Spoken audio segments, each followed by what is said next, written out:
Peace fam, this is the Everyday Entrepreneur with Coach T, your brand amplifier. This is where everyday entrepreneurs get real coaching, real strategy, and real amplification. Let's get to your next level.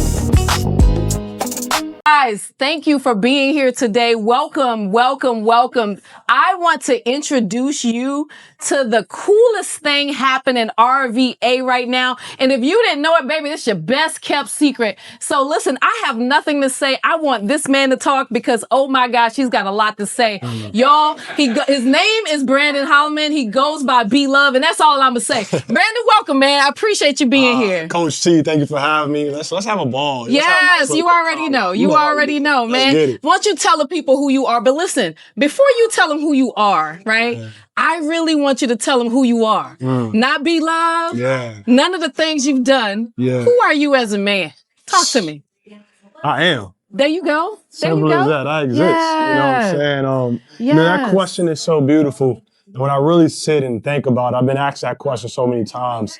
I like to say I'm a creative factory. I'm a creative factory that creates for the aspect of community beautification. I just want to see this world as a better place. I'm you. You mean? I'm love. We are reflections of each other. So who am I? I'm a man. I'm a man, I'm a human, I'm a father, I'm a dad. I exist to love, to be loved. Be loved is not just a name, it's my message. To become the embodiment of love. And you know, I just want us as a people to really see ourselves in each other. But until we are able to do that, we have to first see ourselves in ourselves. And see ourselves in our Creator, the Almighty. So yeah, I'm a child of the Most High. I'm a kingdom kid. You know, I'm a lover and a fighter. You know, I'm balanced, I'm whole, I'm me. And like I said, I'm you. So we all got the same story, just written in a different way. And I'm here to exist and to continue to share love and be loved. Simple as that. I love that answer. I love that. Did y'all get all of that? Because all of those things, man, and that's a beautiful thing. That is a beautiful thing. All right, so now that I know who you are, who you serve, and how you serve, right, then why don't you tell the people what it is that you do when you are in service, right? Because you've got so many titles, so many, man, you know, I met you a little bit over a year ago and you were doing some awesome things then. I still got that poem in my phone, man. You killed it that night. And so, but I don't want to tell it. I want you to tell it. What is it that you do? How do you serve this community? Too easy. So, you know, I came into community as a poet. That's how I got on the scene. Yes. My mother, she saw me at a very young age. She said, baby boy, you got to temp out of this world. You got to take that energy and express it in creative ways. So I began writing poetry for myself, for my mental health. Then I began teaching community how to use poetry and students in our community how to use creative writing as a self-de-escalation technique to deal with the trauma and the grief that we see today, right? And so that evolved into being community beautification, showing up, doing mindfulness sessions, holding space, created a tea company with my wife when my son was born in 2021. And then it ultimately led to, you know, Plus Holistic. And so we created the world's first human charging station where we, you know, people say sensory deprivation, but we say sensory exploration. What we do is we allow yourself and our clients and our participants to step into an environment that allows you to reset your overstimulated nervous system and tap into your senses beyond the distractions and the pollution of this modern world. Y'all hear that boy? Yeah. He's spitting poetry right now. Y'all hear him? He like woo! Because I was like, woo! Right? Did you hear it? Listen, man, you passionate about this. Man, I just love you. I love you. I love your beautiful little family. Every time I see y'all online or doing something, I'm like, look at them with their little cute selves. I just love you. I love your heart and everything that you do. And that's the reason why we're here today, right? Yes, because indeed.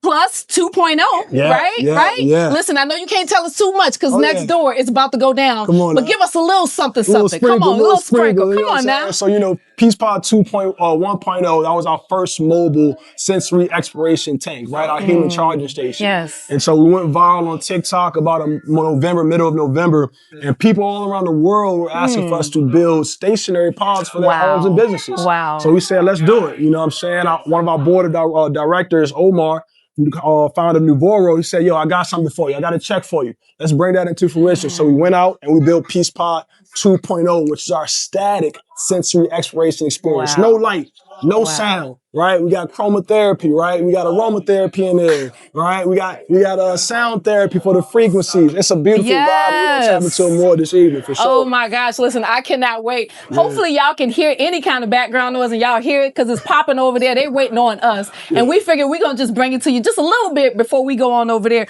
But man, like when I tell you, I'm so excited for what it is that you're bringing to Richmond, what you've already brought to Richmond and how it's extending beyond the city, the state, even the country, right? Oh my gosh, right? God is amazing. And I just want to say, man, what you're doing is definitely what is needed, right? You are doing what is needed, right? Because there are so many people that start at step one. And step one is, you know, the actions, right? But they don't start at step zero, which is who is it that's doing these actions, right? What are your thoughts? What are you doing? What's your relationships with yourself, right? And so that's the reason why we connected, because we understand what that ground zero is and how you've got to pour into that so you can continue to move forward. That's it. Oh, I love that, man. Listen, so if you don't know nothing about this podcast, the Everyday Entrepreneur is all about interviewing everyday entrepreneurs. And then, because I am a certified business coach, giving them an opportunity to ask or to get a challenge question or something like that answered so they can move forward in their business.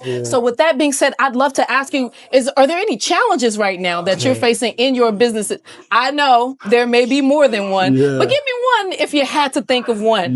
Let's talk about it. That is an amazing question. I would say, honestly, just speaking out loud, thinking out loud, when it comes to business, especially when you grow at such a rapid pace. And especially when you're a visionary and you see 2 to 5 to 50 to 100 years down the road, it's taking one day at a time.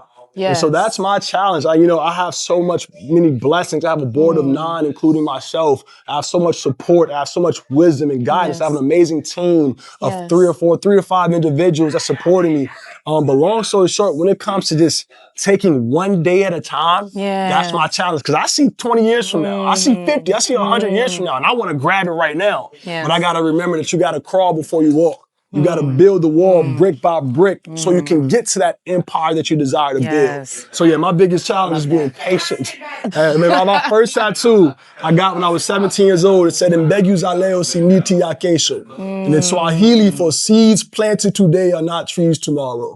So I got that when I was 17 years old, but it's evident and it speaks volumes for me every day since, and especially now in this season. Seeds planted today are not trees tomorrow. Uvumilivu, patience. One must have patience. So that's my challenge, because I'm a visionary. I'm a dreamer. Oh man, I don't know if that's a challenge, King. I'm just gonna be real with you. I don't know. I wake up and my mind is always filled with what's next, right?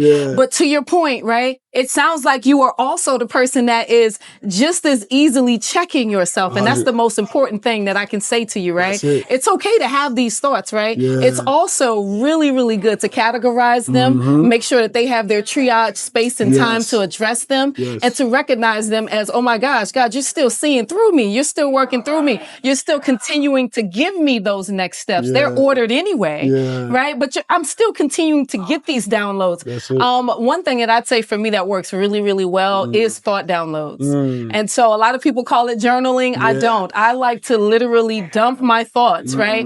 Categorize them. What is just the to-do list that I got to go do groceries and stuff? I don't want that. Get that out of my business brain, right? And then what's the family stuff? Listen, they've got a place, but not here business. I want to make sure I'm thinking business, right? And if the family is in the business, then they've got a place, right? But the personal stuff, right? And what's left on the paper? Oh man, that is usually something that now I can use to document, right? To put onto, where does this go? Where does this go from a triage perspective, right? Where do I need to put this? Is this a today thing? Is this next year? Am I putting a cart before the horse? Come on now. And if it is, to be able to say, okay, I'm gonna put that there, right? I'm gonna put that there. And it's, listen, this is my remarkable. And I don't have no kind of collaboration with them or partnership. But listen, this little etch a sketch got all my business in it, okay? It got all my business in it. And I'm so glad that it's a never-ending notebook, because it's really what I do. And I'm so grateful to be able to say that. So I'm gonna share that with you. I don't know if it's something that you do, but every night and every morning, I try to dump my brain so that I can sleep freely, get up the next morning, dump my brain. And usually what comes out of that is my first 3, my top 3 to 5 things I need to be doing today, because I've waved out everything else so that I can have that tunnel vision. Now tomorrow we're gonna have the same thing, and then the next day, but at least we know here. Today. Okay, man, I appreciate you so much. Did that make sense? First of all, I need a link. I got you.